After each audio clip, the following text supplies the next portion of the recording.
I can't breathe. Gotta play my shit. Hold up. Yeah.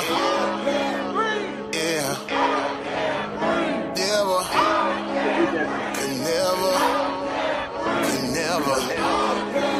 Could never. Go hard or go home when you in this game. Always use your blanket when you switching lanes. Grinding work at 9 to 5 to ease the pain. Chill and turn umbrella when your bills rain. Go hard till you feel it. Get a job, open up a business. Haters gon' watch when you kill every murder case got a witness. Whole block going through the blues. Coming from the bottom, then you feel it. Being broke, leave a hole in your soul. Put your fists in the air, black folk, if you feel me. See, I came from the bottom, no lights, no gas. You can get robbed, no pipe, no mask. Throw a tea party, don't invite your ass. Now your belly got tissue to wipe your ass. It ain't no love from the government. Every president been on some sucker shit. Young niggas busting shit, no, I'm not loving it. This is the option they stuck me with. Grind hard till I'm filthy, rich, you feel me? Grind hard till I'm filthy, rich, you feel me? Grind hard till I'm filthy, rich, you feel me? Grind hard till I'm filthy, rich, you feel me? Hey, it ain't no love for your brother. It ain't no love for your sister. It ain't no love for no junkie. It ain't no love for the pusher. It ain't no love for the honest. It ain't no love for the real. It ain't no love for the loyal.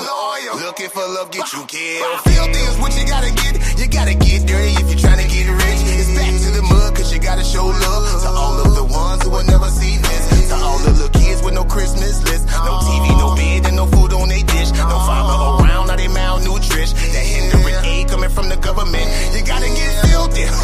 Fuck a job, open up a business.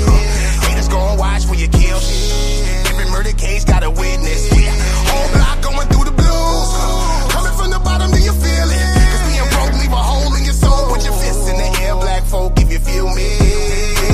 I say I came from the bottom, no lights, no gas. You can get robbed, no pipe, no mask. Throw a tea party, don't invite your ass. Now your belly got tissue to wipe your ass. It ain't no love from the government. Every president been on some sucker shit. Young niggas busting shit, no, I'm not loving it. This is the option they stuck me with. Grind hard till I'm filthy,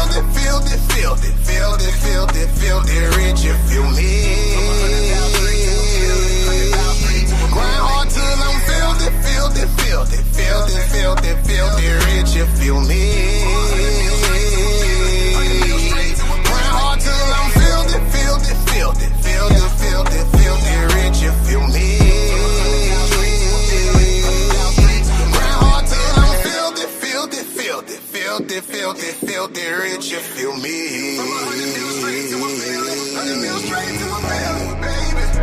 It ain't no love for your brother. It ain't no love for your sister. It ain't no love for no... Yeah.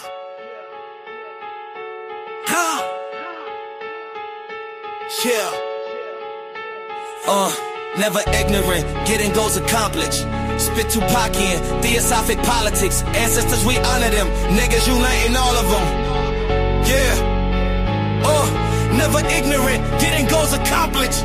Spit Tupac in, theosophic politics. Ancestors, we honor them. Niggas uniting all of them. Follow us through the hypogeum to the Coliseum. I'm talking Machiavellian tactics mixed with Panther pride. The ghost of a fiend walking right by my side. It's the Theosophia, the concrete spiritual warfare. Plotting on the liberation while the system just stare. Pac saw the maze, saw the traps in the code. Told us thug life was the acronym to help us explode. Out the poverty cycle, out the mental cage. Redefining the criminal onto revolutionary stage. He wasn't just rapping, he was building the front. Uniting the Crips and the Bloods on the hunt. For a peace treaty signed in the blood of the block. Turning the hood to a nation steady ticking the clock. From the hypogeum, that's the cell of the deep. Where the secrets of the struggle and the answer to sleep. To the Coliseum floor where they want us to bleed. But we switching the script, playing a different exceed. It's socialistic visions through a gold rim lens. Trying to feed the whole tribe.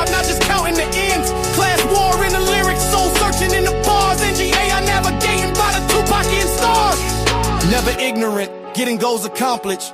Spit Tupacian, theosophic politics. Ancestors, we honor them. Niggas uniting all of them. Never ignorant, getting goals accomplished.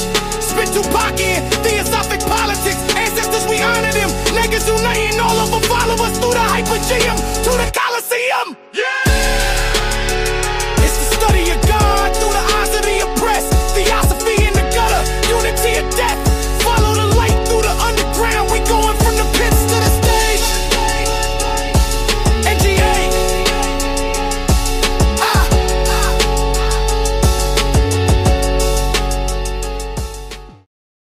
What's up, what's up, what's up? It's your boy, Anu Kakarel, Ariana, the Real Brown, Harube, Niamwante in the flesh. Y'all know who it is.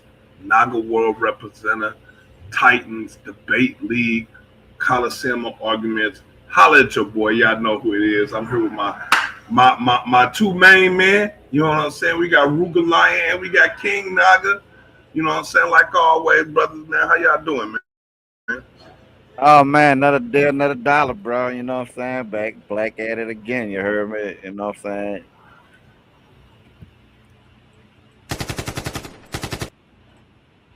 Peace, peace. You know me, I'm in a cut chilling. Telling me your face. I mean, trying to coast. Man, What's so good, like, though, yeah, bro? like, yeah, man. So I just wanted to like pose like a little question, you know what I'm saying? Like, cause we just gonna kind of bounce around on some things and shoot out the hip. So one of the questions posed in the back chat, right, is, all right, let's say for instance, your woman, right, she arguing with another woman, and the woman sitting here arguing with your woman, like, yeah, I'm gonna suck your man, you know, do this to him and do that to him and that. Right, so the other women are saying, "Oh, you should have said something. You should have stopped it. You should have intervened between her and your alleged girl, right? Your alleged woman." And I'm saying, from a man's perspective, why would he intervene in that? You got two women sitting here arguing about which one gonna do it best, or you know how aggressive they're gonna be giving him pleasure. Like, why would he stop? Why would he stop that? That's entertaining to a man. So like, Yo, do you? So and I don't then give a it's fuck like what they nobody mad say, because bro. my reaction not feminine. Like my reaction to it ain't feminine. Like, yeah, I don't have a feminine reaction to that. Oh, but what if a man wouldn't say that to another man? Yeah, they say that type of shit to each other all the time. Like, Yeah, I don't think at no point, right? Your girl, you know your girl. If she not giving you telltale signs. When two women are arguing as a man, mind your motherfucking business. I don't care if it's about you. Mind your business. Mind your business. Right, that's woman on woman. You know what I'm saying? So as Yeah, a man, I'm saying like, that. your main aim is to stay out of that. And even with her, what was said, yeah, even with what was said, I mean, how do you even respond to that? What you say at that point? You know what I'm saying? Right. No, my wife the only one gonna suck my dick. But at that point, you disrespecting your own marriage by putting your bedroom, you know, activities in the motherfucking street. So you know what I'm saying? And the other way I look at that is this: if my woman let another bitch as much as think, she gonna outsuck my dick. You gonna suck my dick better than my woman, bitch? I wish my woman would cower to that shit. You supposed to step up to the plate and yeah, cause ain't nobody about to suck that dick better than me, bitch. That's how my woman. That's how I see. That's how I feel like my woman's supposed to be. Ain't nobody about to suck that dick better. I'm saying, like, in a man's head, like, that's where we would go with that, like. Yeah, that's our logic with that. We not thinking of it like how y'all thinking of it. Like, man, y'all emotionally attached to that shit like that. We not, and so they like, so would a man say that to another man? I'm like, you know, I mean, yeah, I mean, we face with them type of challenges all the time. It's like we face with them type of challenges all the time, especially when we into it with each other. When we got heated words between each other, that type of stuff most definitely be said. So the fact that you got Right. two women that's having a heated exchange, I expect that type of rhetoric to go down. Like that's normal rhetoric if y'all both got Anna between each other. So I mean, I mean, you know, what would I look like jumping in between two women catfighting and shit, man? Like y'all, maybe y'all used to the y'all see. Maybe that's what it is. It's like these new modern women, and it's the modern women in these back chats, right? So like, How you modern old? Yeah, you want they I don't know. Maybe we got to come up with a different coin term for their type because it's clearly a type. You know what I'm saying? Yeah. When you got middle-aged women who try to dictate what a man is and try to dictate what masculinity look like, and they ain't got no man, and they can't keep one, Right. and can't keep one. So it's just like I'm not gonna listen to somebody about how I should act as a man while I got a woman when you ain't got no man.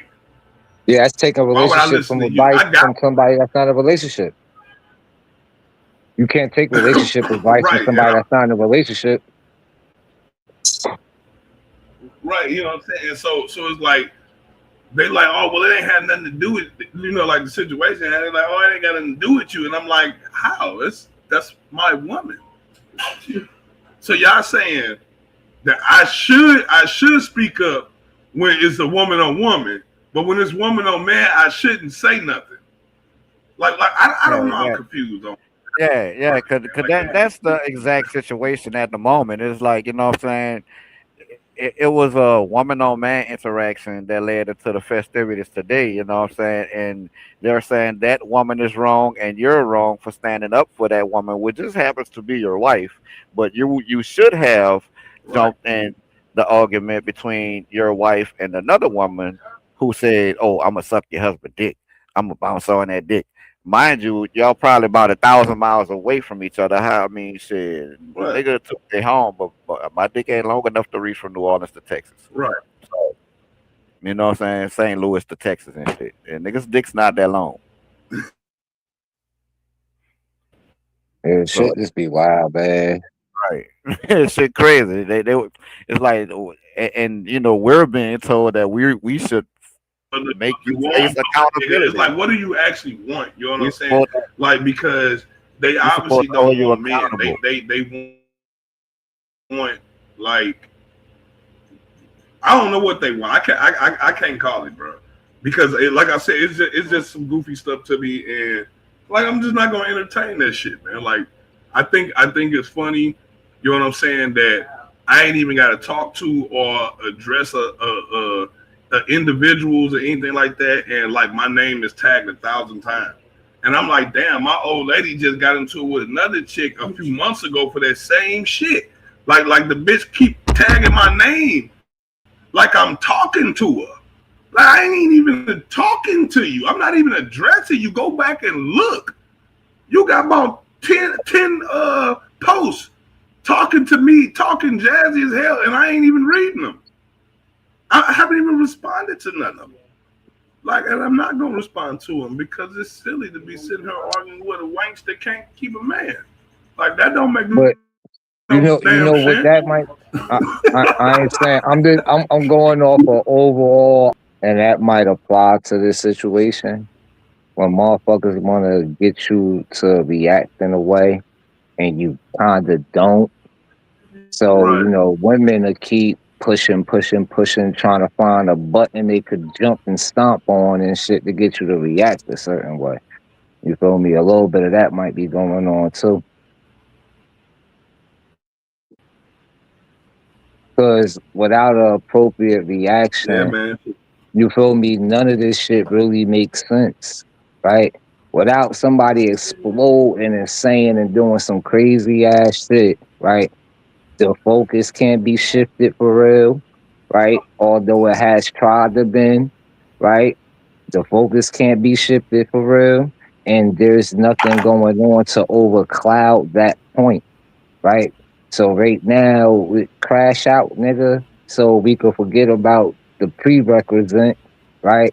and go from the point of crash out and make that the topic of discussion. You feel me? Right. Switching the goalpost. Right. Yeah, you know what I'm saying? And we see that shit, like, we see it a mile away. And that's all I'm saying. At the end of the day, man, we gonna keep it solid, man. So, like, okay, so one of the, since we got that bullshit out of the way, because I don't even want to waste too much time on sitting there talking about female shit. You know what I'm saying? I'll wait the wife to get off. We can chop it up about that if she even feel like it, because she might not even feel like stressing that bullshit. So my thing is, what do y'all think about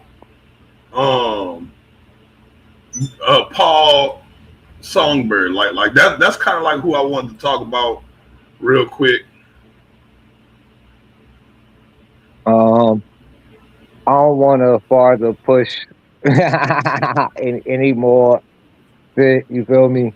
I'm gonna just stick to the point of, I think the shit that he was doing was good up until the point where he tried to state, even though after correction, that the Black Panther Party wasn't a black nationalist group, and try to make it an everybody thing. That's the only problem I have with what he was doing. Outside of that, he got feet on the ground. You know what I mean? He out there in them cops' face, like you said. He talking his shit. You feel me? He exercising his rights. You know what I mean? At the end of the day. So, you know what I mean? I know he got his own, what is it? Black Lion or Golden Lion Coalition. Yeah, something like that. Yeah. That shit might not it might take a hit now because, you know, now I got that nigga publicity behind it. You feel what I'm saying? So he probably now should have came. already thinking like he ain't real, or, you know, it ain't an authentic movement, you know, type drink. So this is my own opinion, and like I said, I don't expect, you know, too many people to agree with this, but like I said, I'm not saying that the original Black Panther Party ain't doing nothing right now. I'm not saying that because I don't know everything, and I don't know all their movements and whatnot. I don't follow everybody, right? But all I'm saying is I haven't heard nothing about the Black Panthers until that man stood the fuck up. Like, Black Panthers was not trending. It was not trending until this man started demonstrating. Now, with that being said, I think that should have been an opportunity for the original Black Panthers to re-energize their base. They could have used him to re-energize their base and came back 10 times stronger. But instead, y'all chose the nigga shit.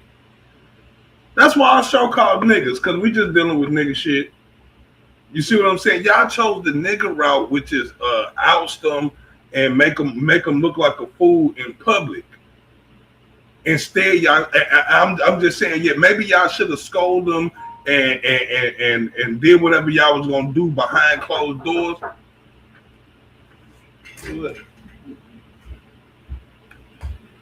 I mean, that movement is absolutely needed. You know what I'm saying? Oh yes, it's absolutely needed. You know what I'm saying? I'm just saying, like, maybe they should just what's up, guys?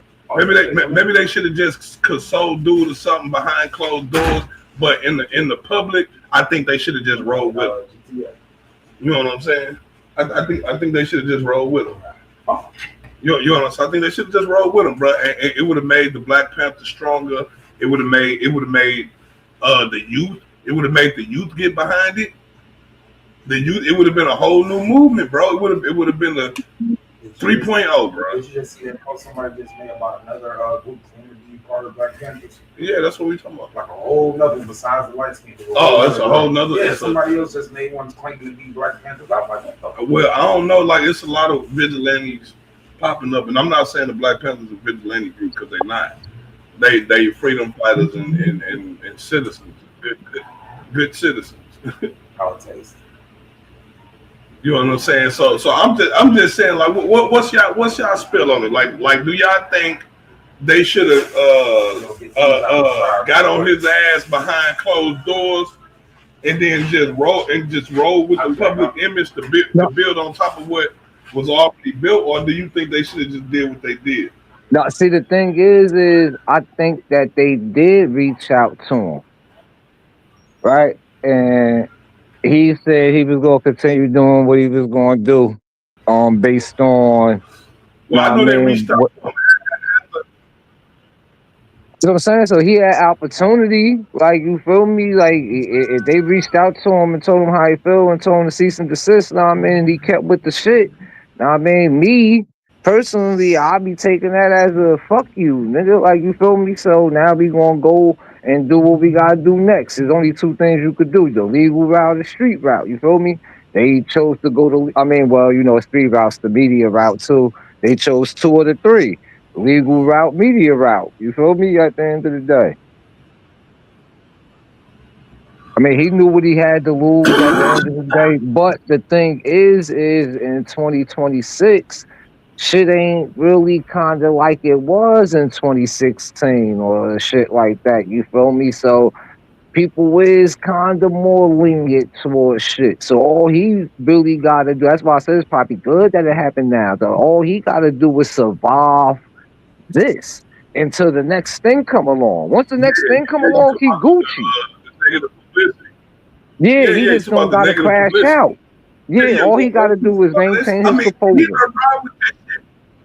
If I was him, I would ride with it, right? Like, I'd be like, yeah, damn right, I use their name. Like, we supposed to stand on the shoulders of our ancestors. Nigga, I didn't think it was an issue. Shit, I mean, whatever, man. Like I said. And like I always bring it back to this. That's what tribe is. That's what culture is. Like, if you don't have people that's gonna pick that shit up and carry it on into the next generation, you see what I'm saying? Like, it's gonna die with you. It's gonna die with you, bro. The revolution belongs in the hands and the hearts of the youth. But check it out, though. If your movement ain't shit without the youth, bro. And I'm just saying that was a good time to pass the baton, man. Yeah, he might not survive it because if you look at it in stages, right?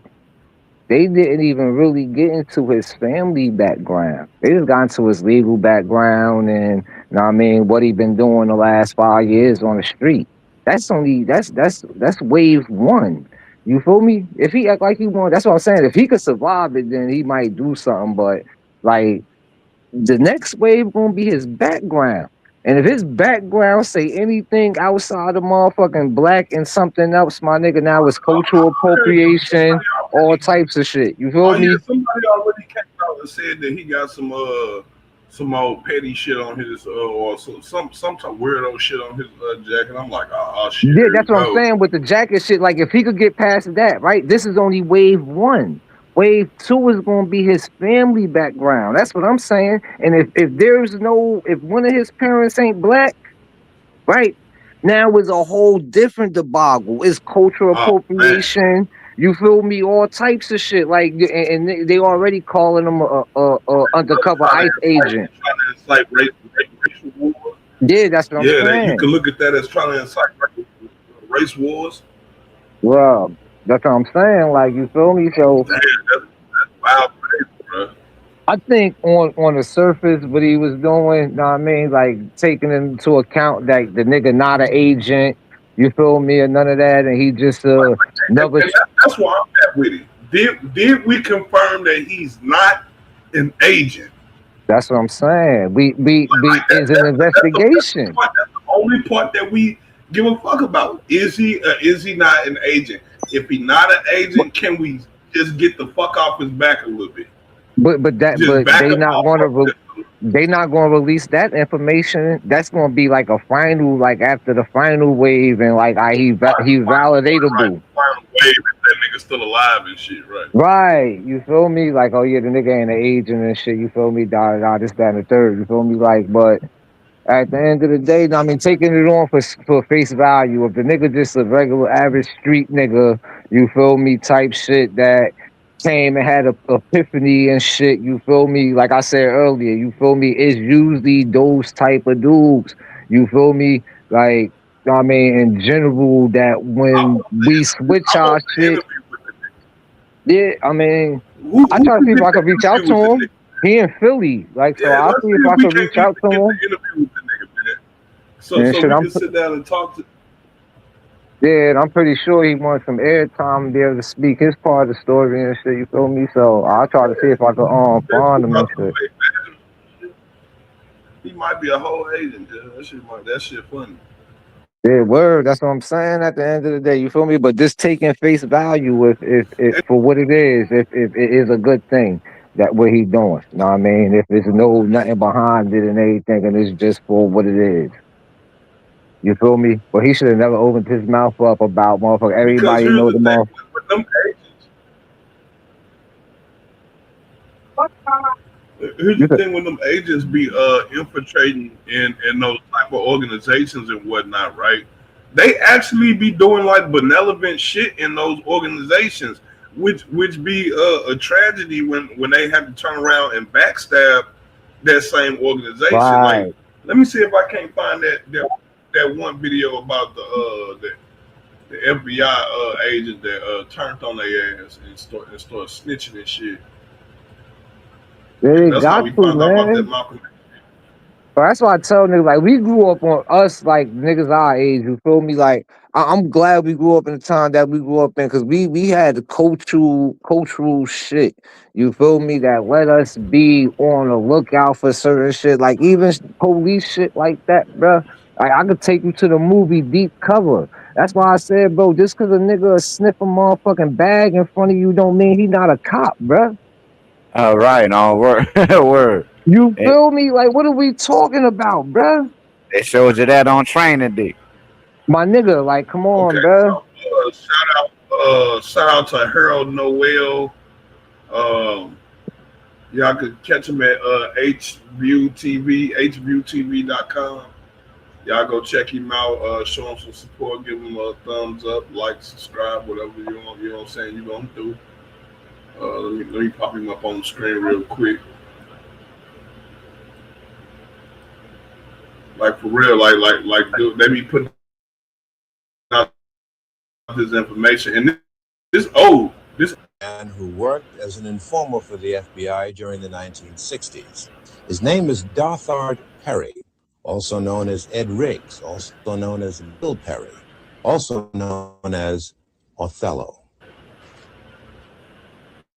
Fellow out there singing. Cash, and you would sign a card.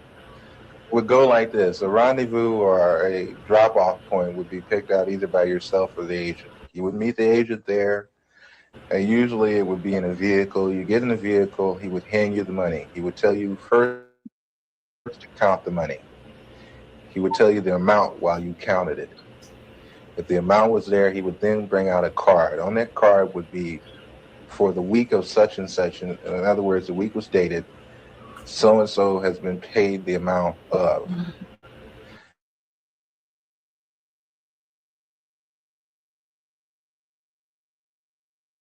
The IRS became very interested about where you were getting all this extra money from.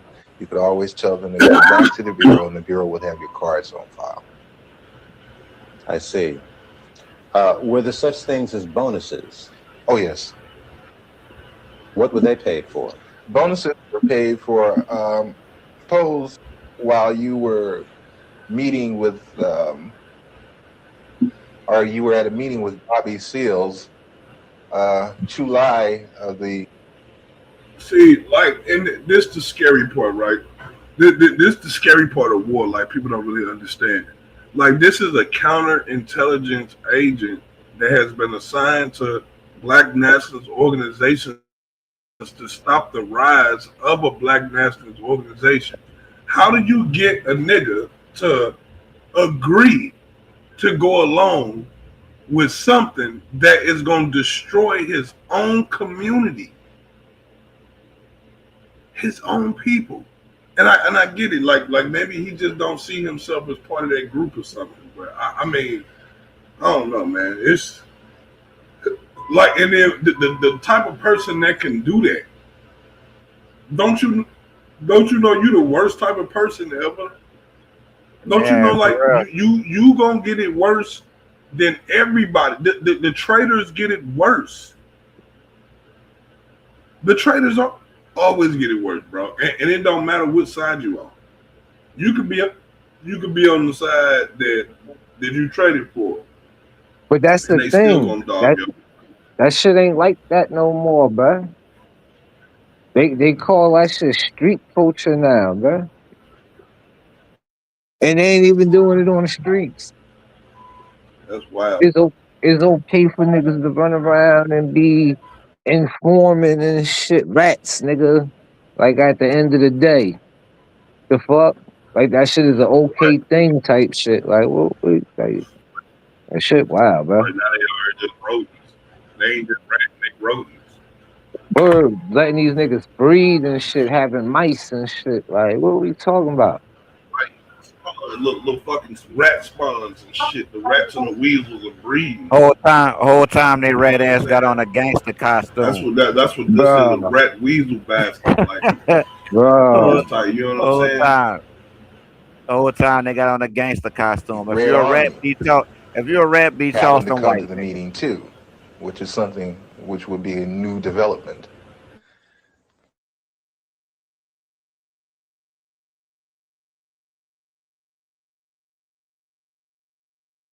That's bonus time. Did you ever suffer pangs of conscience? Quite a few times. I still suffer pangs of conscience.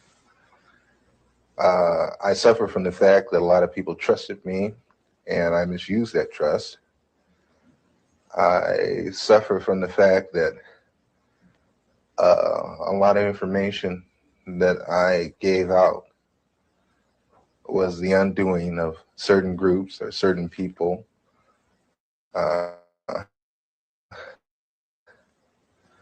I suffer from the fact that I'm on the run constantly. I have no real life to speak of. You have no family life, really? You have a wife? No, I don't have a wife. I do have a child. I can't see her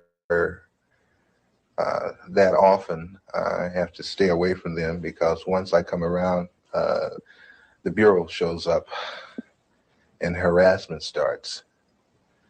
I have very few close personal friends, no one to really confide in.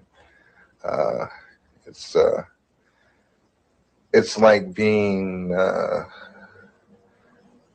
on the outside of a glass jar and everything is happening inside the jar, but you're on the outside. You can see it happening, but you can't participate. Why have you decided to talk to me? For the simple reason, I think this information should be getting out, should be put out to the public, but everyone should become aware of what your so-called law enforcement agencies do, because between you, myself, and the audience, I've seen more felons in law enforcement than I have in prison. Many would say, well, look, you yourself just got through saying that the DLA was involved in criminal activity. What's wrong with wanting to put them in prison? How would you answer them? I would answer them this way. First off, we have to understand why they did what they did. But I'm not even gonna go off into that psychological hoo-ha. What I'm gonna say is, when you become just as bad as the people that you go after, then there's nothing gained and a whole lot lost. You also were active in the infiltration of many cultural groups. Before we go into that step by step, that nigga was a professional rat. How much research and study did the FBI engage in of black yeah, that nigga was a professional rat. A great amount. Give me an idea. For the thing is, I can. They have a file on every. Like he more like a spy, cause he like. You know what I'm saying? No, you can put whatever nice name you want to put. That nigga was a professional rat, bro. I know, but nah, rat is when you telling them on the motherfucker. This nigga's a spibotage. It's a big difference. Like, not only is the nigga ratting, nigga, he's sabotaging shit, nigga, and selling information. So, nigga, like this nigga is a triple scumbag, nigga. Like this Yeah. is So what you telling me here, bad? Hey, real talk. I'm gonna tell you. And I know this is just off the meat rack, right? I know this is off the meat rack, and this shit is gonna sound left field as fuck, right? You know who do energy he get? You know who he give me? Huh? Who? Let me see if y'all feel this dude energy right here. Who do you like? Who y'all think this is right here? He in the back chat. Who is this? Yo, you see it? The paradigms you put niggas in, man. Oh, This is man. crazy. Hey, I thought it, but I wasn't gonna say it. You know what I'm saying? But huh? Oh man, you see it? Yeah, man. He don't look like Buddy. Y'all tell me this nigga don't look like Yamin, cuz. He don't give off that Yamin energy. Like the way he talk, the way he move his body, like it. Okay, so I got this like this thing, right? Where you know how like the whole 12 tribes of Israel and 144,000, right? Okay, so check this out. Like no tribes and shit involved, right? Okay, I think it's 12 different types of people. And those 12 different types of people are broken down to 144 different type of archetypes. And if you've probably already met everybody on the planet, right? You've already met every person that's on the planet because you've already came encounter with one of the 12 archetypes, right? But it's 144,000 different archetypes. Because like every dude that I know that look like this nigga, talk like this nigga, and move like him too. like have y'all noticed that? Word. I mean, like, I don't know, like, is it a weird thing? Like, maybe it's like that, what's that movie that came out? They Clone Tyrone. They Clone Tyrone type stuff, bro. Like because dude give me weirdo energy, just like Yamin, bro. He give me weirdo energy like Yamin, bro. And I ain't trying to sully dude. Yeah, word. Type of magazine. The blacks read. They have a file on the music, dance, theater, actors, comedians, you name it, man. And they would actually study these different. Yes. Oh yes, definitely. What would they do with music? To understand the people, you have to understand the culture. To infiltrate, you have to understand. You had a lot of so-called white liberals that were infiltrating the so-called black groups using the information that they had gathered from the studies of blacks. You mean just to understand the behavior pattern of our people? Oh yeah, I can. Will Heaton could name out some jams of Miles Davis that I hadn't even heard of. He could name off some books that I hadn't even read pertaining to black culture. Do you ever see agents actually studying the music of? Yes. I've seen them going over even video portion of cultural events. The understanding, like when you have an organization like Leroy Jones Black House. You remember that? Okay, Leroy Jones's place, which was done on the thing of tribalism. That's where I first heard the word Kintu, Mantu, Huntu, Hintu. These words of the African continuum. I learned that from an agent. He ran it down to me. They make in-depth studies of the personalities of the people they're dealing with too, culturally. It always helps Uncle when it's the thing of you can take their culture and use it against them. How large would you say an extensive collection on our culture would you say the FBI has? Would you rate it as large as a particular library, like the Schomburg Library in Harlem? Or... I would rate it better. And the fact is that they go into details that we probably would overlook. Will Heaton used to meet me in different places. You know, Will Heaton, that was one of my supervising agents.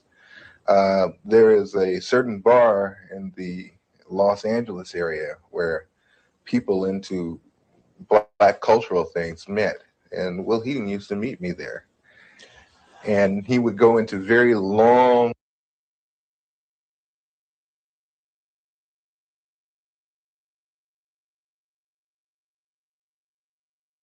I mean by when I say like he be infiltrating and sabotaging, like he ain't just a snitch. Like this is a low down. This is a dirty motherfucker. Like you know what I'm saying? Like this is a scumbag, bro. Like why is y'all like this?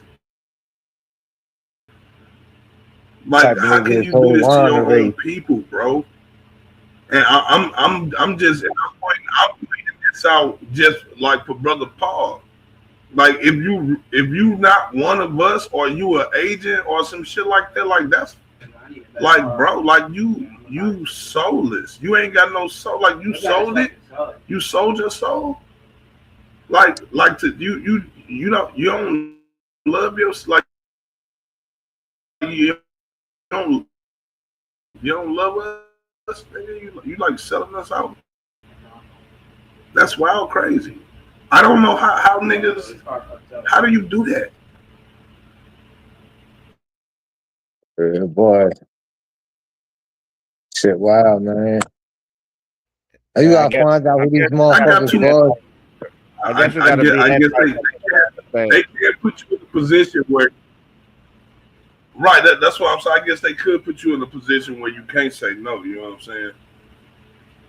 You gotta find out who they was before this shit, though. Like how they even stepped to them and why they was in such a position in the first place for a motherfucker to confront you with some shit like this. Like, you feel me? I guarantee you, buddy wasn't getting no ass in school. He wasn't getting the draws. I think that'd be the main. That'd be the main people. I be thinking that'd be the main people that start turning. They start turning on the race is niggas who can't find black love, real black love, is the ones that turn on the race. I don't know. Maybe I'm speculating. He probably got caught up in some widow shit that only the poet all them people know about. They have that shit over there.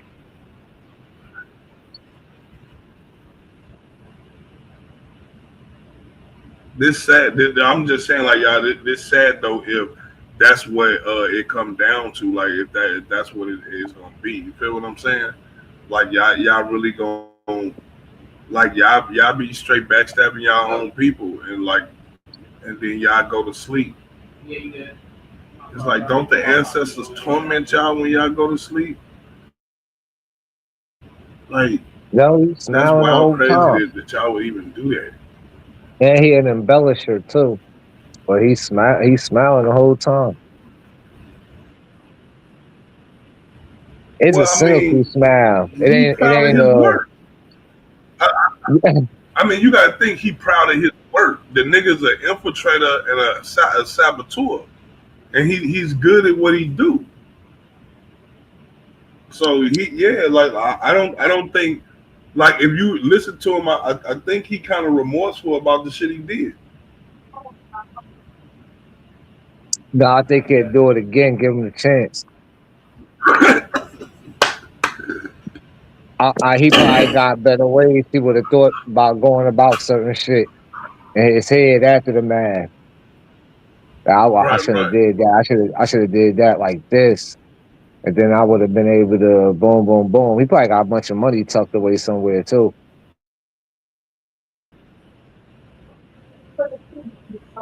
Heard up. Yeah, nah. I think given a chance, he'll do it again, bro. You know why? You do Because it again. he a repeat offender. He has been given a chance and done it over and over again. Yo, Right, you right. Each time he could have been like, no, not this time, right? yeah, nah, he perfected his art, nigga. Right, he proud now. And they got a title and everything. And tiring conversations with some very articulate brothers about culture, African culture, and Afro-American culture. Tell me about some of the cultural organizations that you infiltrated and what you did. PASLA, Mafunde, Watts Writers Workshop, which they have. The Watts Writers Workshop? Yes. Watts Writers Workshop, which was one of the oldest established Black writers workshop. That place was burned down. Yeah. The Bureau had it That burned nigga down. family still How alive? do you know that? I know because I participated. I did the arson. You burned down the Watts Writers? Yes. Why did they want it to go? At the time, funding had been cut to the workshop, had been cut out, but it looked like there was a possibility of a grant being given back to the workshop. And if there was no theater, there would be no grant. How did you do it? 2 cans of kerosene, Purex bottle, gasoline, and a flare, highway flare. Why didn't you use more sophisticated stuff? You're never overly sophisticated. It's too obvious. This way you make it look like, maybe somebody in the neighborhood that got kicked out of theater at one time got mad and came and burned the damn theater up, that kind of thing. But you were involved in this theater? I mean, did it get to you at all what you were? Hey, man, that got to me a great deal. I love that theater. I built the stage. You built the stage? Oh, yeah. When I got to the workshop, the stage that had been, the original stage that had been built needed an extension on it. The original part of the stage was in terrible condition. They had no lighting system. I put the lighting system in myself. I put the... Bruh, I'm just saying, like, if you this type of nigga, like, I ain't gonna tell you. But check, he only felt, that's why you don't fuck with niggas like that, bro. He only felt remorse because he put work in there. He built something. Right. He don't feel remorse because it was a black thing or potentially killed black people in the process. Like, you feel me? That's crazy. And stopped a bunch of writers and producers and black activist shit, bro. Killed that shit all simultaneously in one blow. Damn. Oh, y'all, it be on people. He a little too proud for me, bro. He should have been on a run for the rest of his days, bro. The day he died, it should have been a gang of niggas looking for him. God digging his body here. Stage in myself. And that was a stage, man. And that was a theater. It's a nice theater. Who was the director of that workshop? Harry Dolan.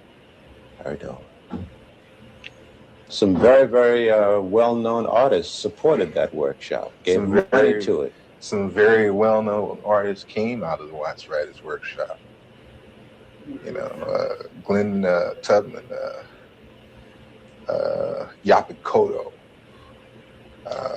Sidney Poitier used to come down there and give a class. Sammy Davis Jr. used to come down there all the time. Quincy Jones used to come there and give music classes. We had our own 8-track studio setup for sound. We had our own sound room there. Was part of your other activities and responsibilities to study the profiles of celebrities who were supportive of organizations?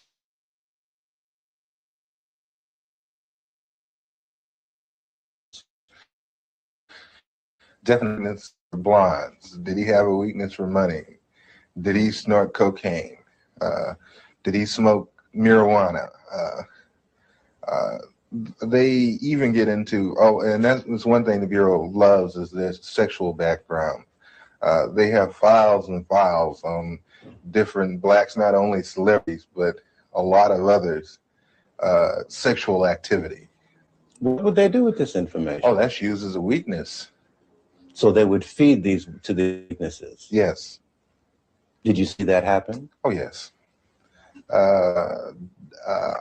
Doc Holliday.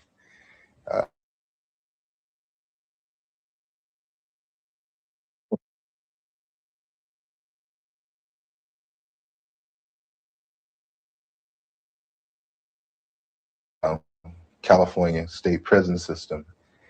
Upon his release from prison, made herself known to him at a nightclub, whereupon he moved in with her, and she picked up names, telephone numbers, information, that kind of thing. That lasted for a good 3.5 months. Was this an unusual thing, or did this happen often? No, that happens all the time. Did you yourself get involved in doing that? Yes. Give me an example. There was a gentleman that was on trial in Los Angeles that belonged to the BLA that had been busted in a southern state for a bank robbery, but was brought with 2 other people to Los Angeles. Like he didn't jump group to group, sabotage and all the motherfuckers. Right. Serial saboteur. Like this is a scumbag, bro. Well, and I'm just asking, Brother Paul, are you one of these niggas? Come holler at us, bro. We want to holler at. We want to holler at you on the level, nigga. Like real talk. See, I mean, like if you one of them niggas, like just let us know. We can back up and let the people deal with you. You said, hold on. When you said I can't up and out of my street? Hello.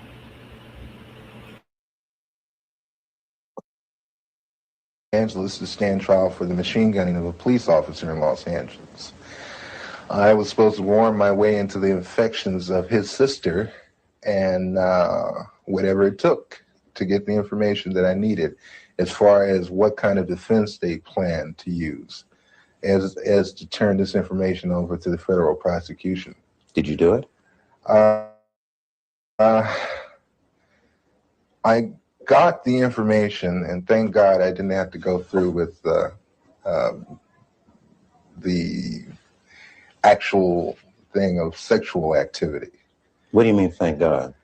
The sister was rather unappealing. How did you justify to the organizations in which you had infiltrated yourself that you were living on an $800 a week stipend or on an $800 a week standard of living when most of them were living hand to mouth? Well, hey, brother, I'm hustling, I mean, hey, man, sell a little of this on the side, little of that on the side, I get over, that kind of thing. In other words, ain't nobody's business but mine where I get the money. So, everybody took it for granted that I was possibly doing a little dealing on the side, that kind of thing. Then also, everybody liked me for the simple reason that I would do things that I didn't have to do. I would go out of my way. And Mafunde would have a pageant and they needed someone to do the sound setup for him. And I'd say, of course, I'll do it for you, that kind of thing. I was very well liked at one time in the community. Would you say to American citizens that this situation of surveillance and infiltration continues to this day? Oh, yes. On the dimension that you experienced? Probably much larger by now. Larger? Oh, yeah. Let me put it to you like this. each year, everything gradually escalated up more and more. So I figured when I left, it didn't stop escalating. As they say, one monkey does not stop anybody's show. You mentioned Sammy Davis Jr., who at one time, it was reported, gave money to the Black Panther Party, I believe. Were you ever assigned to look into that? Yes, I was told to try to get as close to Mr. Davis or to anyone in his office as I could. I used to go up and have real chit-chat, chummy conversation with his personal secretary, Ann, at the 9000 building on Sunset. And I used to bring a Portapak video camera, and I used to go around and I would videotape the whole office. You mean celebrities would be coming into his office and you'd film them freely? Oh, yeah. Didn't they question that? I'm from the Ross Writers Workshop. Yeah, right on, brother. You know, that kind of thing. No questions asked. Same thing with the NAACP Image Awards. You know, yeah, see what I'm saying? They were very interested in people like Sammy Davis Jr. There was another black in Los Angeles that they were very interested in because, not Los Angeles, but in Sacramento, Nathaniel Colley, who's attorney for the NAACP. And I know Nat. And they wanted information on him, just for the simple reason that he's an attorney for the NAACP, which makes no sense to me, but must make a lot of sense to them because they use the information. You've been called upon to testify in Washington. Before who? Before the Senate committee. I was called first to testify before the church committee. And I did go to Washington, D.C. I did testify to those people. And I want to say right now that the committee was full of smack. They got loads and loads of information, didn't even use it, didn't release it. I had tapes that I offered to them in evidence against the Federal Bureau of Investigation with conversations of me and my supervising officer where he's telling me to obtain certain articles for him by stealing. Don't get fingerprints on it. We can really use that. Did you take the weapons over to such and such? The church's committee told me that they couldn't use the tapes because the tapes were gotten by illegal means. What would you say about the composition of the committee panel that questioned you? I can say that's for the birds too, because the same people that I was talking about were the same people on the panel with the church's committee. What do you mean? When I came in the room to be interviewed by the so-called people from the church's committee, the representatives from the Federal Bureau of Investigations were also in the room. FBI agents were a member of the church committee panel. They were there with the investigation.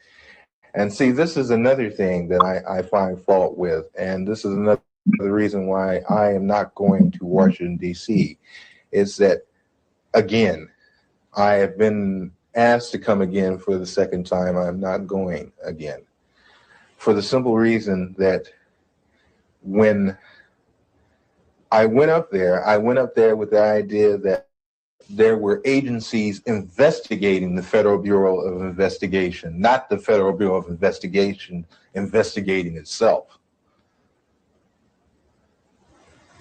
You're on the lam, almost. Do you have a sense that you're going to be arrested and go to prison? Oh yeah, eventually. Eventually, when things come to a head, it has to. Has to be that way. No other way around it. What would you say to citizens who sit and listen to what you've said and have a sense of frustration and helplessness? There are some agents, the old line agents, that disagree with the tactics that were used during the so-called COINTEL period.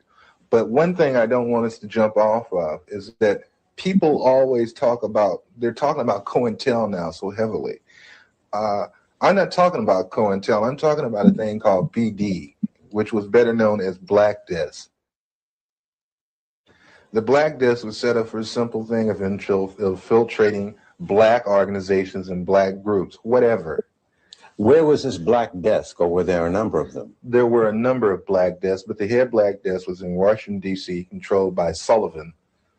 And Was he black? No. Mm-hmm. And what was the function of the black desks all over the country? I guess there were dozens. The function of the black desk was to monitor activity, social unrest, revolutionary groups, cultural groups, and such in the black community. And feed it into this central Yes. desk. And it still exists? As far as I know, yes. We've seen a number of investigations into the assassination of Martin Luther King. We've seen an extended police trial of the assassination of Malcolm X.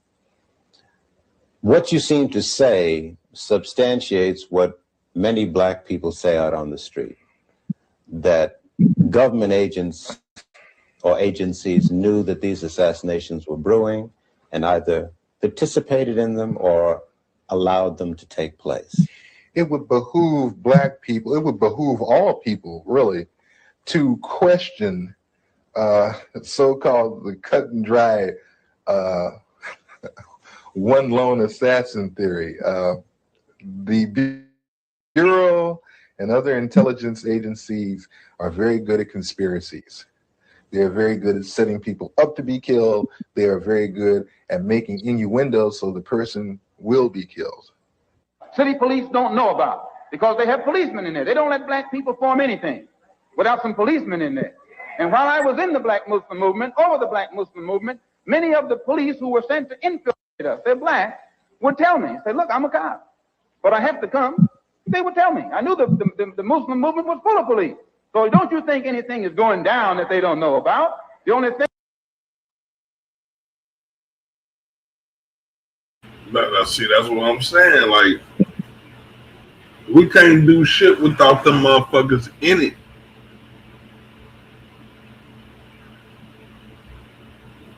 Wow. Bro, Bulldozer still had a spine, bro. Nigga, we damn, bro, like that's wild, crazy. I guess I get it. You don't want to keep kicking them out because they gonna keep sending them. So I guess you keep them as long as you can identify and you know who is who. But then how is niggas position to be able? I mean, at least them ones actually told them.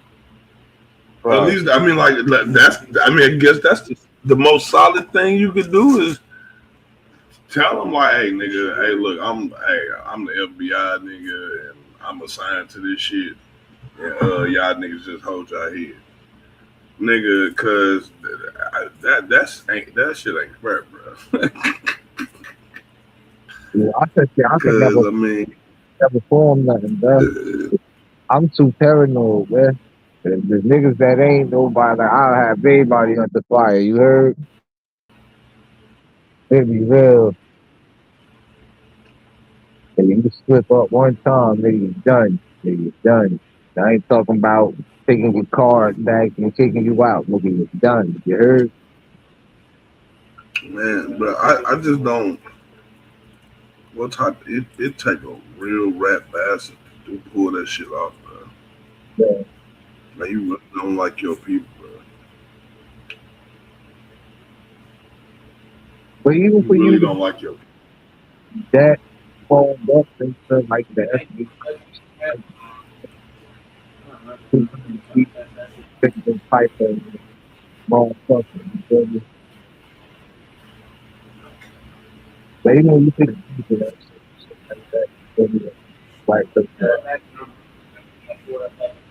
I'm trying to get the original. Party for self. You say what, girl?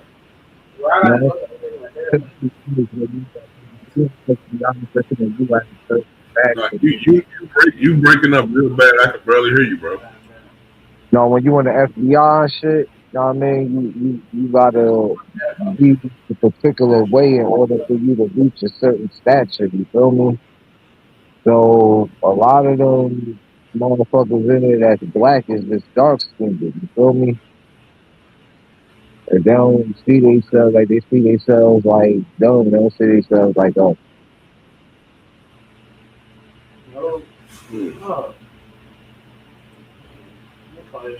But going forward, these Panther patches will no longer be on my uniform. What?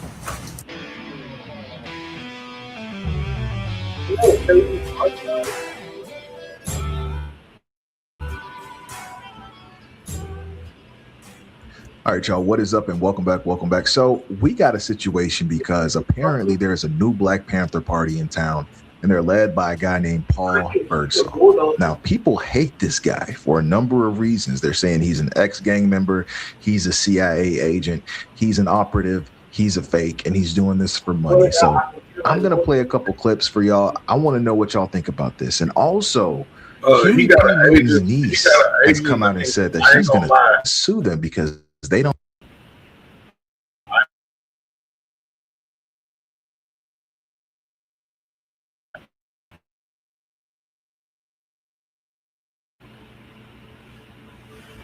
Little birdie talk shit. It fuck around and be that obvious too. I'm saying. Actually represent the Black Panther Party. And it's very interesting what happens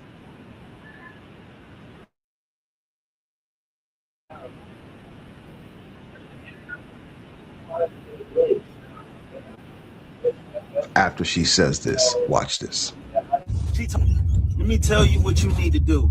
You need to go get a gun license, right? And you need to arm yourself. You depend on you. You need you. Okay, I knew I wasn't tripping. I know y'all think I'm petty as hell for this. I'm petty, bro. Thought. Yeah. Rude. Oh yeah. What do you see wrong here? Left eye normal. Bro, what's up with buddy? What's up with his eye, cuz? Is that a real eye? Oh, bro. Is that a glass eye? Or is that like some type of robot glitch or some shit? Clone, some type of clone glitch. I don't know. Like, what y'all think that is? Oh, man. There's the lightest thing. Weird ass thing. Maybe I think a sideboard.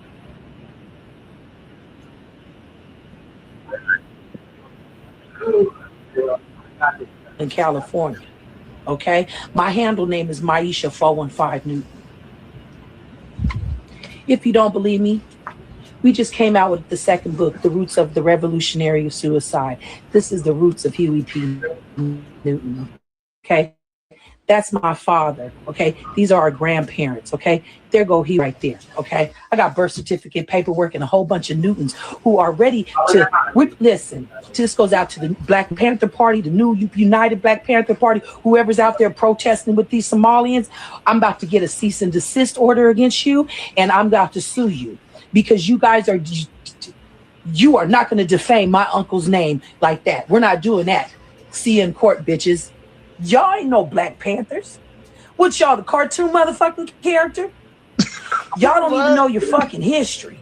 Y'all sitting out there and want to fight for an illegal who's taking away your housing, your benefits, kicking you out of your motherfucking shit. And you want to get up there and act like this is, we ain't doing this. And the cold part about it is that little space monkey up there talking about, oh, you come up over here, we gonna do this. Nigga, you's a mark. You a mark, okay? That's right. I'm coming straight from a real Newton. You a mark ass motherfucker. And guess what? Your day of running around here pretending and wanting to be a Panther, a Black Panther, the Black Panther Party is over. Watch this, player, coming for you. So it's not weird to y'all at all that all of a sudden there's a Black Panther chapter in Philly that is posting videos like every day with a dude that none of us have ever worked with before? That's not weird to y'all? It's not weird to y'all that the algorithm is just pushing that through? All of y'all now are familiar with this guy right here, Paul Birdsong, the guy who's going around screaming he's the new chairman of the Black Panther Party. I want y'all to take a look at this footage right here that I found. Chief of an interview we did 2 weeks ago with a protester. He talked about protesters in Portland being taken in unmarked vehicles by agents. But during the interview, he talks about gangs in Lansing. You come try to snatch one of us, the rest of us gonna blast your. You better do that while we not with each other. And then you come to in Sandhurst with the Pyrus and the Gangster Disciples is linked up at and try to snatch somebody over there. I did. That nigga just dog snitching, bro. Yo, that was the Make key. sure you get this in. Come over there try to take somebody. Not only do we have that footage, but come to find out, your man's is a sexual offender. Sexual offender. Registered.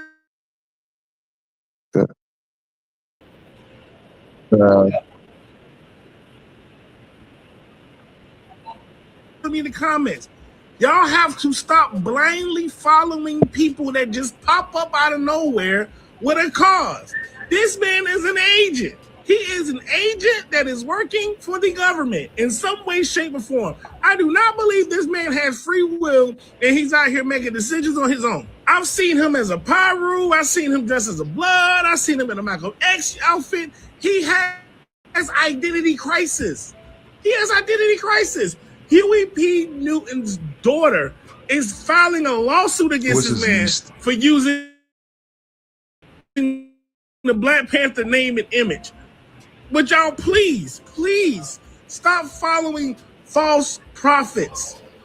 Don't J. Cole got a song about false prophets? All power to the people. As everyone knows, Paul Bird no longer supports us.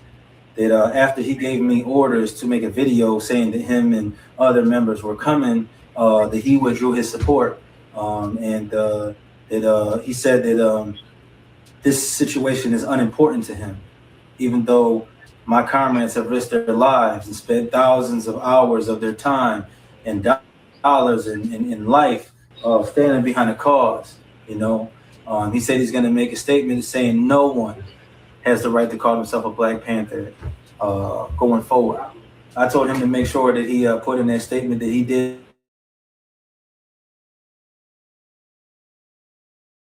in fact give us the right to call ourselves. You put in there that Emory Douglas did give us the right to wear that emblem, because I still have the messages where that happened too.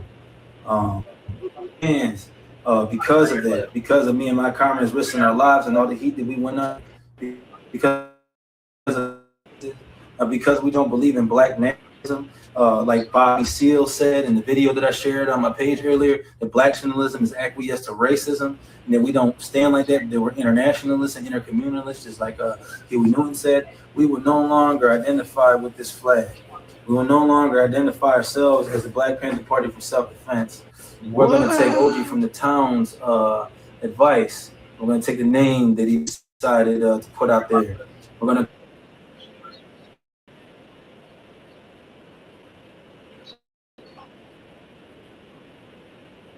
stand with the immigrants. We will stand with the people being terrorized for ICE. We will stand with any oppressed people across the world. We will keep feeding every single day, keep offering food every single day. We will keep patrolling the community with guns. We will keep stopping drug dealers, keep stopping sex traffickers. We will keep stopping police brutality. This little plaque that I got, it says Paul Birdsong, and as a Panther says since 2020. I don't regret the work that I've done because it brought me to this point. But going forward, these Panther patches will no longer be on my uniform. What? Me and my comrades stand independent. We're willing to work.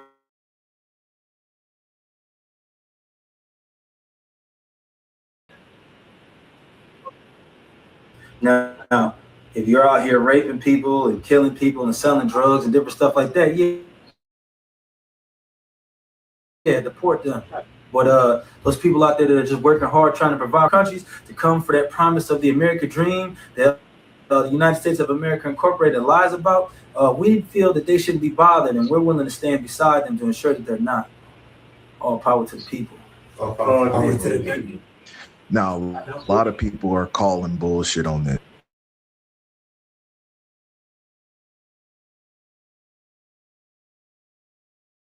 On one hand, it's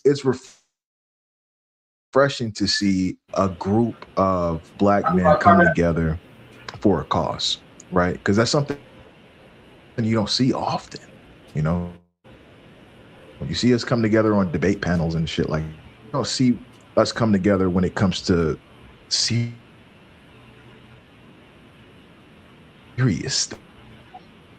things like this. The fuck did he come from? Who is he? Is he a plant? Is he just doing this for cash?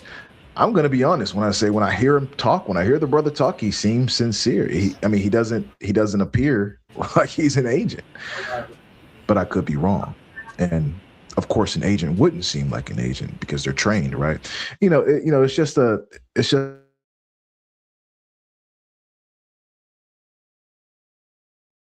never-ending cycle of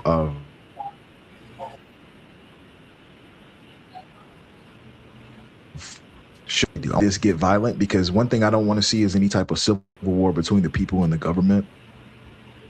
I think the government would win, honestly, because they have weapons of mass destruction and we don't. Point blank, period. They can level towns and cities. We don't have that type of weapon as people. So I don't want to see a civil war. I want to see peace, but I want to see what they do. I want to see the good that they do. I'm going to be optimistic on this because honestly, I don't know. And I think a lot of people should come to grips with that realization from time to time and just say, hey, I don't know. I hope for the best. I'm going to think about this in good faith. You know what I mean? But I could be wrong. I want to know what y'all think about this. As always, if you like what you see, make sure you like, comment, and subscribe to the channel. And I'll catch y'all next time. Peace.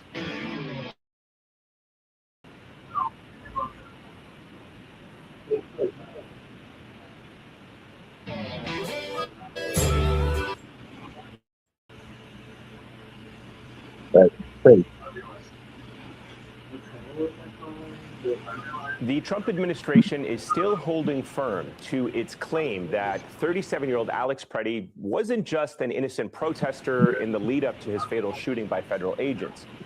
No, they're not doing that. In the words of Border Patrol Commander Greg Bovino, Preddy was at the scene to, quote, do maximum damage and massacre law enforcement.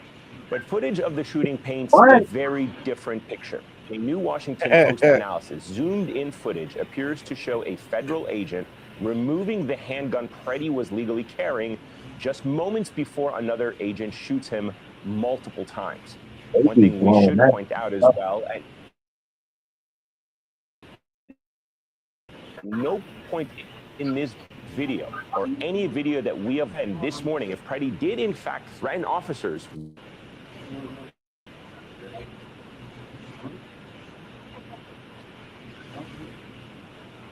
with his gun, Bovino, FBI director, got a straight answer. A threat because he had a gun in his hand that put law enforcement in danger. We heard the law enforcement officer say gun, gun, gun. So at some point, they knew there was a gun. Was the gun visible, or did Border Patrol see the gun after they shot him?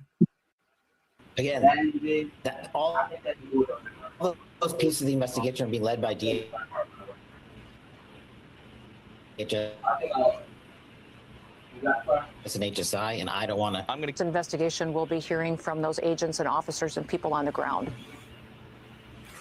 Joining us now are Jason Hauser, former chief of staff for ICE under President Biden, and George Conway, attorney and president of the Society for the Rule of Law. He's also running for Congress in New York's 12th congressional district. Jason, I'll start with you. Your reaction to the contrast between what we're hearing from officials and what they're saying, and the fact that, you already have people in the administration coming out and describing Alex Peretti as a would-be assassin, as a domestic terrorist, and yet when they get pressed to substantiate any of their allegations, they throw their hands up in the air and say, oh, the investigation is going to determine that, and it's an investigation being led by an agency that is ill-equipped to do so. Yeah, thanks for the question. I think my thoughts come around 2 or 3 different key points. First, I asked myself, as a former chief of staff of ICE, is how would these investigations typically happen? There would be a multi-pronged, multi-agency review, sort of unbiased, out of the political sphere, out of social media, review investigation that would include interviews, going through the surveillance video, etc. This would happen in typical ICE practice, whether there's a death in custody or whether there's a use of force in this situation. On the second point is we have a situation where this is now being adjudicated in the public sphere and on social media and the media. That is not helpful to law enforcement. That is not helpful to the public, and that is not helpful for the continued trust in federal law enforcement to carry out their mission going after national security threats. Two, we have to ask ourselves strategically, why were these officers in this neighborhood? What was in the public safety interest that they were carrying out? We can clearly see that tensions are heightened, that it is not just tactically on the ground for officers to de-escalate, but it is for senior leaders of federal law enforcement and the government to de-escalate these situations and focus law enforcement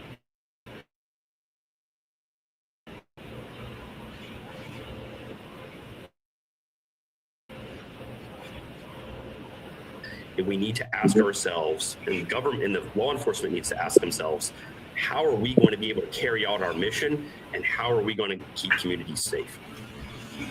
George, you have been a lifelong conservative, I guess, until recently. I don't know how you identify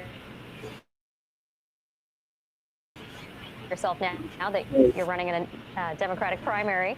You've been a member of the comments from Trump administration officials suggesting that the fact that Alex Peretti had a firearm on him meant that they were justified in shooting him.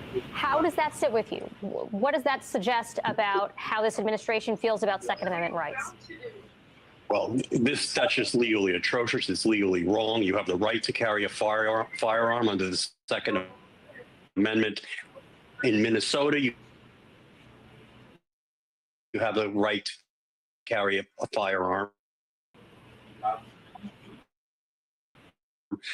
And what the point, they lie. That's for murder. We have a liar. And unless you lie on his behalf, you lose your job. And he surrounded himself by other sociopathic liars. So all you're going to hear from this administration are lies about this. And we have to stop saying, well, this is what a normal administration would do. This is what a normal DHS would do. This government is a criminal organization at this point. And what they're going to do is they're going to cover this. They're going to cover this murder up, and they're not going to investigate it. And we have to start talking about impeachment and removal of the president and senior cabinet officers.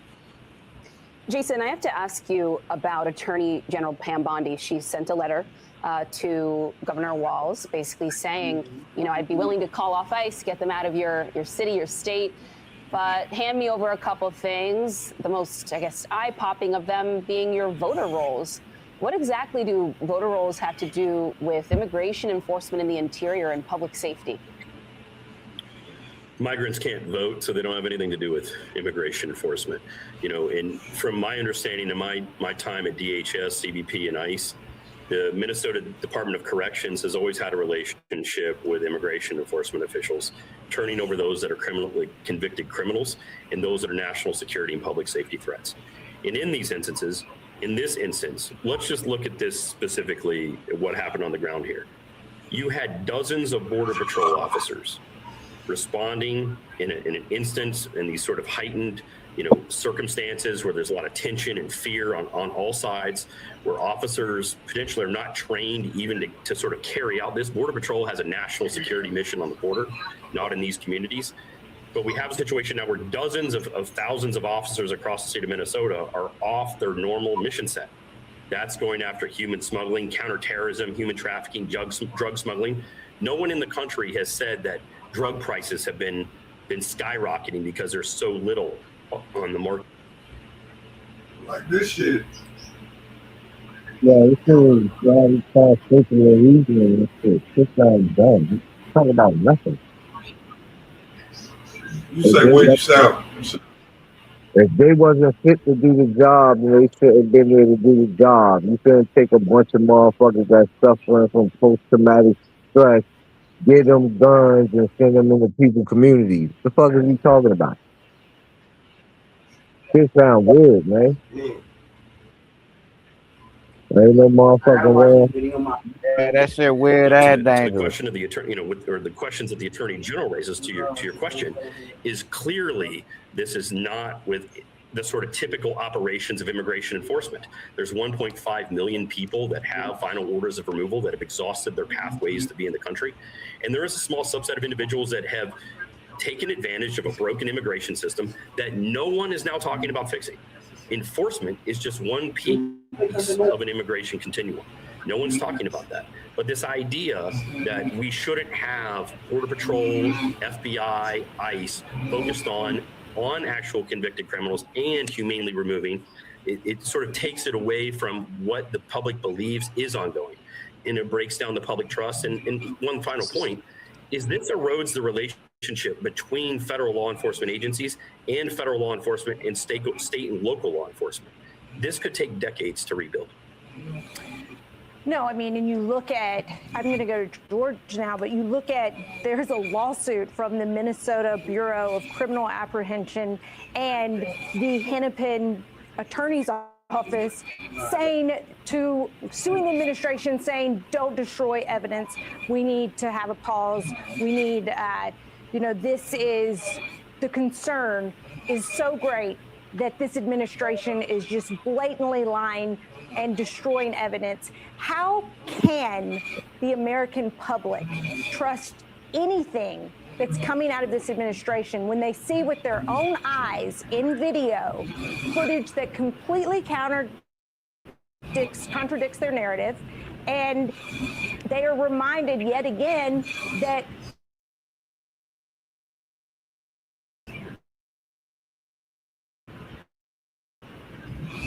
and a criminal administration.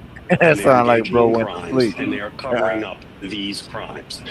And this isn't about immigration enforcement. The letter from Pam Bondi talking about voter rolls demonstrates that it's not about immigration enforcement. This is totally and completely, any serious scholar of international relations and history will tell you this is straight out fascism. They're using ICE and the Border Patrol not as immigration enforcement tools. They are using them as brown shirts. And there's been talk about, oh, these people aren't trained, and a lot of them are trained. But people who pull the triggers on Renee Good and on Alex Preddy, they were experienced. Okay, what's happened here is you have a police force that's beholden to a president that's being told, we have your backs no matter what. Do what you will to.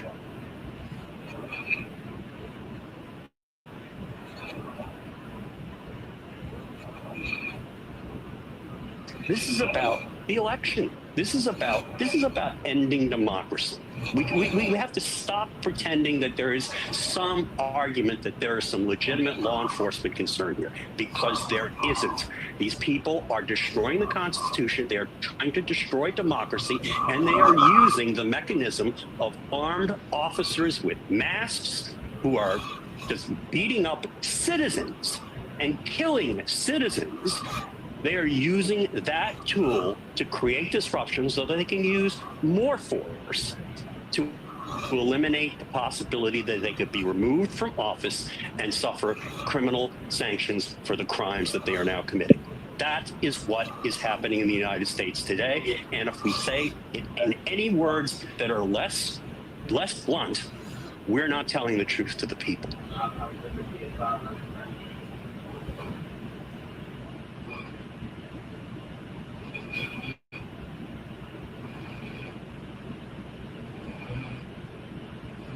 Yeah, man, that's a sticky situation right there.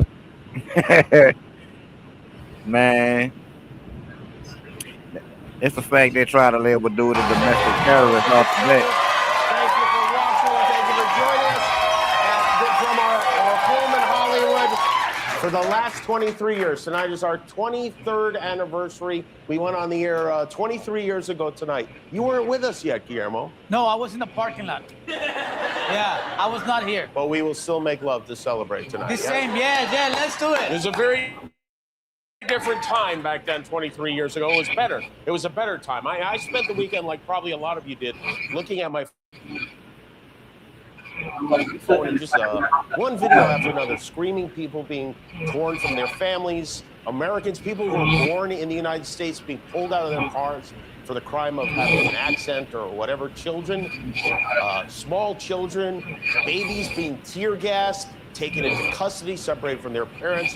Just one atrocity after another being committed by this gang of poorly trained, shamefully led, mask-wearing goons. And that is what they are. They're goons committing vile, heartless, and even criminal acts. And it's sickening to watch, and it's frustrating to watch. It's like we're all being forced to play a game that has no rules. They just make up the rules as they go along. We see these videos in which we clearly see one of our fellow Americans executed by ICE, and they won't even admit that it was a mistake.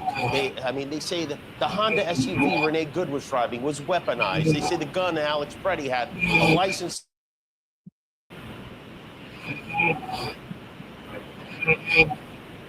Yo. He did not even draw, did not touch a gun that was taken from him by one of the agents before he was shot dead by the other ones.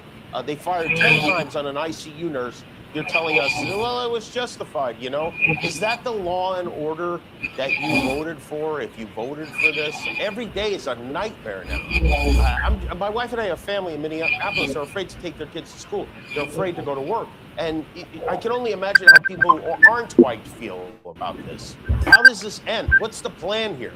Is the plan to just keep doing this in every city that didn't vote for Donald Trump? Does anyone on any side believe this is good leadership? We keep saying we need to find subjects that we can agree on. Can we agree that peaceful protesters, including moms driving SUVs on their way back after dropping their 6-year-old off? Let me stop.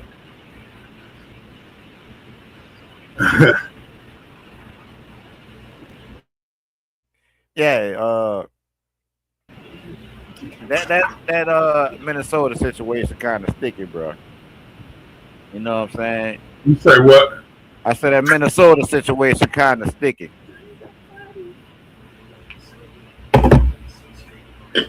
You sharing your screen? Nah. And it's the fact that what their official statement don't line up with the camera show. You know what I'm saying? And they try to automatically paint dude as a domestic terrorist with the intent to cause maximum damage just because he open carried. You know what I'm saying? Practice the Second Amendment right.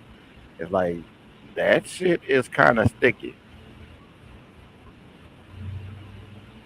Yeah, man. Especially when they let Kyle Rittenhouse do it. Remember, he was walking around with an AR. Yeah, and then he crossed state lines with it. You know what I'm saying? Which is illegal. I mean, he broke the law. Dude was well within his rights to have his burner on him. You know what I'm saying? I'm about to do it right now. That's crazy. That shit crazy. Man, let me see what else we got out here.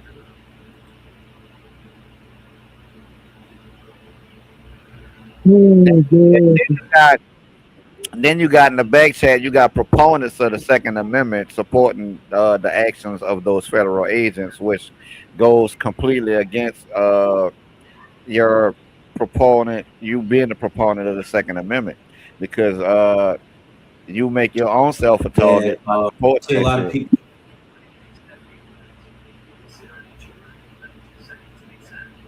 People asking why the Black Panthers are going up against ICE for the immigrants. Well, I want to tell you something. The Black Panther of self-defense, the one that Huey Newton started with Bobby Seale, is an international organization that stands as allies with oppressed people, no matter what their ethnic background is, no matter what their cultural background is. Unarmed woman was killed by ICE. If you think you're about to come and brutalize the people while we're standing here, come around and find out.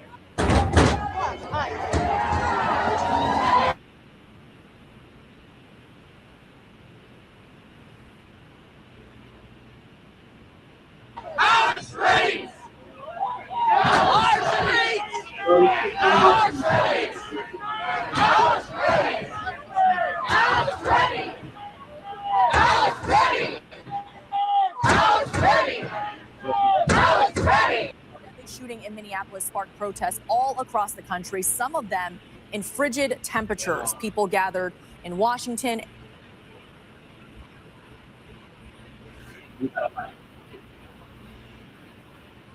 Will march through the streets. The people united will never be defeated. The city of Minneapolis is filing a declaration after today's shooting to encourage the judge to rule on a temporary restraining order on Monday that would grant us immediate relief and would help stop this operation that has been so harmful to the city of Minneapolis. The state of Minnesota has resulted in multiple shootings and tragic deaths.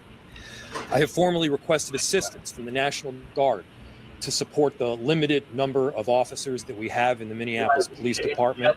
The circumstances surrounding the fatal shooting of Alex Preety in Minneapolis on January 24th, 2026, have once again ignited a powerful gathering of community forces that few could have predicted, just like it did after the tragic shooting of Renee Nicole Good. In the wake of yet another deadly encounter with federal agents, a remarkable alliance seemed to be taking place as the Black Panther Party joined forces with the Minnesota National Guard to push back against the overreaching federal immigration operation. And hopefully this partnership will help send ICE and Border Patrol agents retreating from key areas in Minnesota and Minneapolis to restore a measure of control to state and community leaders amid escalating tensions. Now, this moment is rooted in weeks of growing unrest. The Trump administration's aggressive immigration crackdown had flooded Minneapolis with thousands of federal agents, turning neighborhoods into zones of constant surveillance and fear. But like I've always said, what began as targeted enforcement against individuals involved in reported fraud cases quickly escalated into widespread disruption. Local police resources were stretched thin, trying to deal with the consequences from federal actions that included aggressive patrols, detentions, and confrontations. The first major tragedy struck earlier in the month with the shooting of Renee Good. That incident led to massive, peaceful protests all over the country, even in sub-zero temperatures, as residents demanded an end to the presence of the unnecessary occupying force of these ICE agents. Then came January 24. Alex Preety, a 37-year-old intensive care unit nurse and lifelong Minneapolis resident, was shot and killed near 26th Street and Nicollet Avenue. Preety, who was described by family and colleagues as a compassionate caregiver who had protested the crackdown to stand up for his community, became the second American citizen fatally shot by federal agents in less than a month.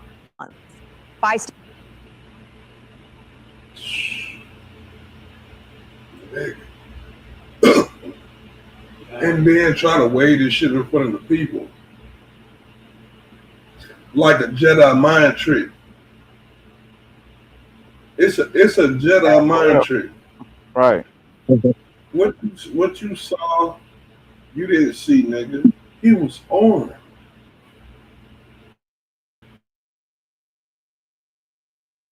Yeah, he ran up on law enforcement with the burner. Bystander videos captured the sequence. Agents were shoving a woman to the ground and Preety stepping in to help her up while holding his phone. Then, without warning, he was pepper sprayed, and then a chaotic takedown happened. Multiple officers then surrounded him, strikes and punches were delivered, and at least 10 shots were fired, all after he had been disarmed and on the ground, because video footage showed an ICE agent walking away with a gun in his hand after he had joined in the chaos. And as we all expected, federal officials claimed self-defense, just like the case of Good and Kate Rumler, stating Priddy approached with a handgun and resisted disarming. Yet footage analyzed frame by frame showed no clear draw of a weapon in the critical moments, and Priddy even held a valid carry permit with no serious criminal history. And just as it should be, the response was immediate and intense. Protesters flooded the streets despite the dangerous cold, building memorials, chanting for justice, and blocking access points. Mayor Jacob Frey and Police Chief Brian O'Hara also held urgent press conferences expressing outrage and demanding federal agents operate with the same humanity expected of local law enforcement. Frey directly addressed President Trump, asking how many more lives needed to be lost before the operation ended, and emphasizing that this was tearing communities apart rather than building safety. At the same time, Governor Tim Walz, having already spoken with the White House after the Good shooting, declared Minnesota has had it and called the Priddy incident sickening, and he demanded an immediate withdrawal of the agents. Next, he activated the Minnesota National Guard at the request of Mayor Frey and local officials. The Guard members were deployed in neon reflective vests to distinguish themselves and assisted with vehicle perimeters around the shooting scene. But the most important thing to note here is that this was a state-controlled deployment with no federal involvement to prevent any potential nationalization by the president. And as Guard units arrived, reports from witnesses and social media described federal agents pulling back from positions they had held aggressively moments earlier. Some appeared to abandon posts entirely and retreated as the organized state force took over. Also joining forces with the Guards were the Black Panther Party. Following Renee Good's death, the Black Panthers became visible at protests in places like Philadelphia, providing security, distributing resources, and standing armed in solidarity against what they viewed as state violence. Also in Minneapolis, after Priddy's shooting, members and allies of these Panther-inspired groups mobilized quickly. They positioned themselves near the shooting site and protest zones, offering protection to demonstrators, helping coordinate with community members, and ensuring peaceful gatherings remained safe from potential escalation. At the same time, Minnesota is taking aggressive legal action against the Trump administration to halt the massive deployment of ICE and Border Patrol agents. The lawsuit argues that Operation Metro Surge, which was launched in late 2025 and intensified with thousands of armed, masked agents, has caused chaos, racial profiling, excessive force, and unnecessary violence. It also describes how the operation diverts local police resources, racks up overtime costs, and targets communities based on politics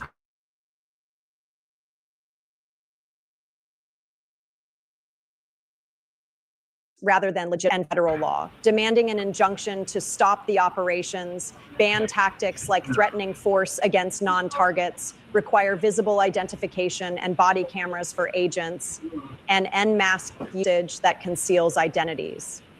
Aside from this, Hennepin County and the Minnesota Bureau of Criminal Apprehension filed an emergency motion for a temporary restraining order to prevent federal agents from destroying or altering evidence at the scene of the Alex Priddy shooting.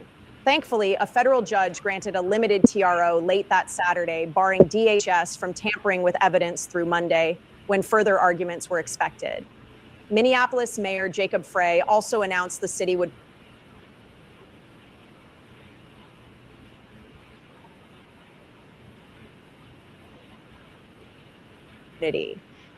because they are proving that when federal actions cross lines, state authority and community self-defense will always come together to reclaim the streets. Thanks for watching. And if this breakdown helped you make sense of what's happening, please give it a like and subscribe so you don't miss the next update.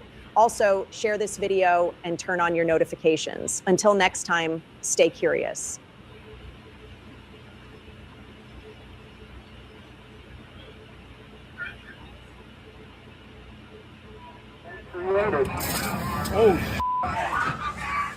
For months, masked federal Hey, they're agents have spraying people like aggressively roaches. engaged with protesters in several states while carrying out the president's immigration directives. Shooting pepper balls into faces, using cars to move people, and even employing chokeholds on protesters. Tactics endorsed by President Trump. I think this shit gonna hurt. What's gonna hurt him the most, bro, is the fact that all of this shit happening, and he doubled down on like the police blameless, like like I think that's what's gonna cripple the most. Right, it is. And it's causing a rift between the federal police and local law enforcement because they're being affected by that shit too. Like Minnesota police chief was up there talking about how his officers been reporting the same treatment when they off duty and shit. You know what I'm saying? And they're not being allowed access to these crime scenes that's happening because of ICE.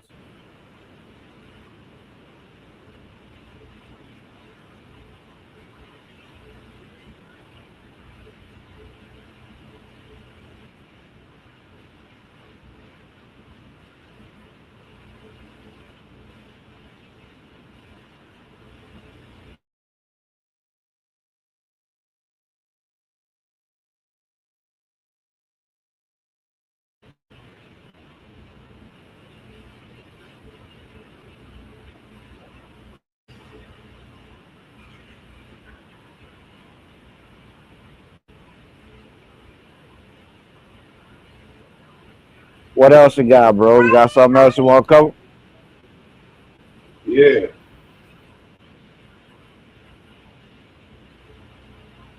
I've been watching videos.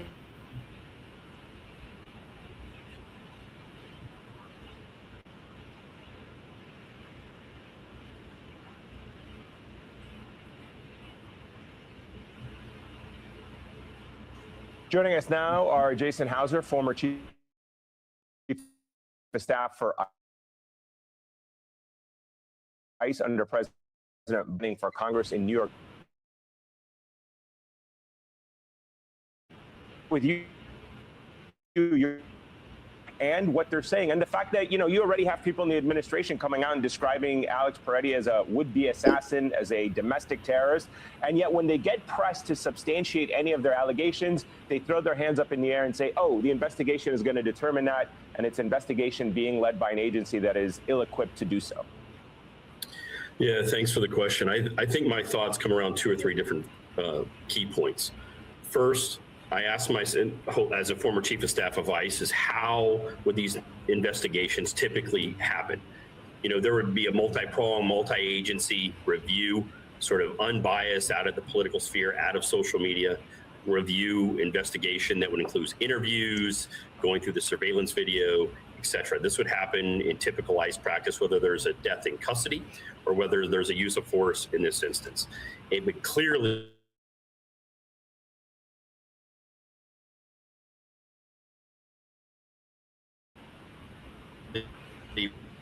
we have a situation, the public, and that is not helpful for the continued trust in federal law enforcement to carry out their mission going after national security threats. Two, we have to ask ourselves strategically, why were these officers in this neighborhood? What was in the public safety interest that they were carrying out? We can clearly see that tensions are heightened, that it is not just tactically on the ground for officers to de-escalate, but it is for senior leaders of federal law enforcement and the government to de-escalate these situations and focus law enforcement on national security and public safety threats. That is not what is occurring, clearly, and we need to have a reset moment in this specific in Minnesota, and we need to ask ourselves, and government and the law enforcement needs to ask themselves, how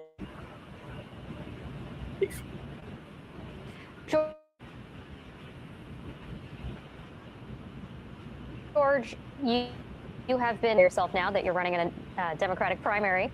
You've been a member of the Federalist Society. I'm wondering what you make of the comments from Trump administration officials suggesting that the fact that Alex Peretti had a firearm on him meant that they were justified in shooting him. How does that sit with you? What does that suggest about how this administration feels about Second Amendment rights? Well, that's just legally atrocious. It's legally wrong. You have the right to carry a firearm under the Second Amendment. In Minnesota, have the right to carry a firearm. And what the point, they lie. That's what this is about. They are lying, and they're creating an after-the-fact excuse for murder. And this is what they do. they lie. We have a sociopath of a president who is a pathological liar. And unless you lie on his behalf, you lose your job. And he surrounded himself by other sociopathic liars. So all you're going to hear from this administration are lies about this. And we have to stop saying, well, this is what a normal administration would do. This is what a normal DHS would do. This government is a criminal organization at this point. And what they're going to do is they're going to cover this murder up, and they're not going to investigate it. And we have to start talking about impeachment and removal of the president and senior cabinet officers. Jason, I have to ask you about Attorney General Pam Bondi. She sent a letter to Governor Walz basically saying, you know, I'd be willing to call off ICE, get them out of your city, your state, but hand me over a couple things, the most, I guess, eye-popping of them being your voter rolls. What exactly do voter rolls have to do with immigration enforcement in the interior and public safety? Migrants can't vote, so they don't have anything to do with immigration enforcement. You know, and from my understanding of my time at DHS, CBP, and ICE, the Minnesota Department of Corrections has always had a relationship with immigration enforcement officials, turning over those that are criminally convicted criminals and those that are national security and public safety threats. And in these instances, in this instance, let's just look at this specifically, what happened on the ground here. You had dozens of Border Patrol officers responding in an instance in these sort of heightened, you know, circumstances where there's a lot of tension and fear on all sides, where officers potentially are not trained even to sort of carry out this. Border Patrol has a national security mission on the border, not in these communities. But we have a situation now where dozens of thousands of officers across the state of Minnesota are off their normal mission set. That's going after human smuggling, counterterrorism, human trafficking, drug smuggling. No one in the country has said that drug prices have been skyrocketing because there's so little on the market. But to the question of the attorney, you know, or the questions that the Attorney General raises to your question, is clearly this is not with the sort of typical operations of immigration enforcement. There's 1.5 million people that have final orders of removal that have exhausted their pathways to be in the country. And there is a small subset of individuals that have taken advantage of a broken immigration system that no one is now talking about fixing. Enforcement is just one piece of an immigration continuum. No one's talking about that. But this idea that we shouldn't have Border Patrol, FBI, ICE focused on actual convicted criminals, the public believes is ongoing, and it breaks down the public trust. And one final point is this erodes the relationship between federal law enforcement agencies and federal law enforcement and state and local law enforcement. This could take decades to rebuild. No, I mean, and you look at, I'm going to go to George now, but you look at, there's a lawsuit from the Minnesota Bureau of Criminal Apprehension and the Hennepin Attorney's Office suing the administration, saying, don't destroy evidence. We need to have a pause. We need, this is, the concern is so great that this administration is just blatantly lying and destroying evidence. How can the American public trust anything that's coming out of this administration when they see with their own eyes in video footage that completely contradicts their narrative, and they are reminded yet again that at the end of the day, people can see and process information? Again, this is a criminal president and a criminal administration, and they are engaging in crimes, and they are covering up these crimes. And this isn't about immigration enforcement. The letter from Pam Bondi talking about voter rolls demonstrates that it's not about immigration enforcement. This is totally and completely, any scholar, any serious scholar of international relations and history will tell you this is straight out fascism. They're using ICE and the Border Patrol not as immigration enforcement tools. They are using them as brown shirts. And there's been talk about, oh, these people aren't trained, and a lot of them aren't trained, but the people who pull the triggers on Renee Good and on Alex Preddy, They were experienced. Okay, what's happened here is you have a police force that's beholden to a president that's being told, we have your backs no matter what. Do what you will to these people. Do what you will to the public, because they want to intimidate and scare people. They want to control people. And the voter rolls, this is about the election. This is about ending democracy. We have to stop pretending that there is some argument that there is some legitimate law enforcement concern here, because there isn't. These people are destroying the Constitution. They are trying to destroy democracy, and they are using the mechanism of armed officers with masks who are just beating up citizens and killing citizens. They are using that tool to create disruption so that they can use more force to eliminate the possibility that they could be removed from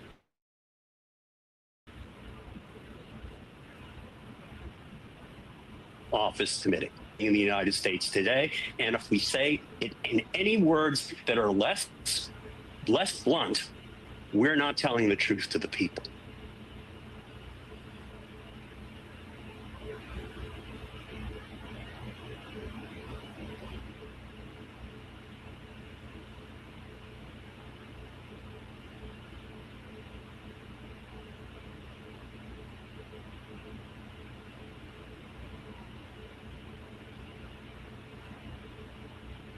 As protests continue in response to the fatal shootings of Renee Good and Alex Pretty by federal immigration agents in Minneapolis, a federal judge in Minnesota heard arguments Monday in a lawsuit filed by state officials alongside the cities of Minneapolis and St. Paul to halt Trump's unprecedented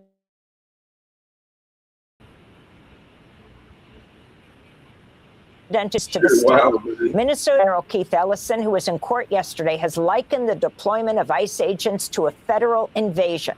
U.S. District Judge Kate Menendez questioned the Trump administration on whether its militarization of Minnesota is intended to, quote, punish plaintiffs for adopting sanctuary laws and policies, unquote. Attorney General Ellison spoke after the hours-long court hearing. This is the single largest deployment of immigration officers in one place at one time, in a state that is not even in the top of immigration. What justifies this disproportionate flood? Nothing legitimate, but the president has been clear. Retribution.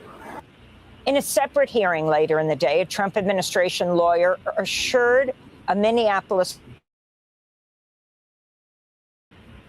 federal judge being preserved by federal investigators. The lawyer did not specify whether the body cam footage would be shared with Minnesota authorities and did not confirm how many agents were wearing cameras at the time of the shooting. Minnesota state officials are urging the court to extend an emergency order prohibiting the Trump administration from destroying or altering evidence after Border Patrol agents shot Pretty dead. The federal government has blocked local investigators from reviewing the evidence, just like it did after the fatal shooting of Renee Good. For more, we go to Minneapolis, where we're joined by Minnesota Attorney General Keith Ellison. Welcome back to Democracy Now!, Attorney General. If you could start off by talking about... you, Amy. How are you? It's